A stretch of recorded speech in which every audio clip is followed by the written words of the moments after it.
स्वामी समर्थ। आज आपण बनवत आहे भोपळ्याच्या मस्त गोड पुऱ्या। मस्त असा भोपळा कापून घ्यायचा, एकच नंबर। त्याच्यामध्ये सगळं बारीक बारीक काप करून घ्यायचे। त्याच्यानंतर गूळ पण बारीक करून घ्यायचा। गूळ आणि मिक्स करायचं, पाणी अजिबात टाकायचं नाही। गूळ आणि ह्याला भोपळ्याला मस्त पाणी सुटतं। मस्त 1-2 शिट्ट्या घ्यायच्या, 15-20 मिनिटं ठेवायचे आणि मग त्याच्यानंतर उघडून घ्यायचं आणि मग नंतर आपलं हे असतं ना, मस्त असं बारीक करून घ्यायचं, एकच नंबर।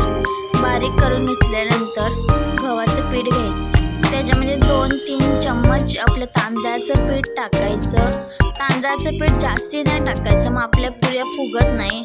2-3 चम्मच तांदळाचं पीठ टाकायचं, ते मिक्स करून घ्यायचं। नंतर ते भोपळा आणि आपलं हे गूळ असेल ना, ते टाकायचं। ते टाकून झाल्यावर सगळं टाकून घ्यायचं।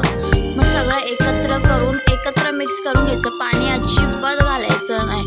भोपळ्याच्या ह्याच्यानेच मिक्स करून घ्यायचं, मस्त सगळं एकजीव करून घ्यायचा।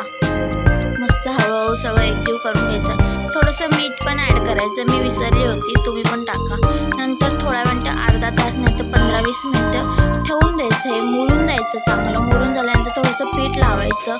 पीठ लावून झाल्यावर मस्त असं छोट्या छोट्या पुऱ्या करायच्या त्याच्या, मस्त हळूहळू अशा पुऱ्या करायच्या।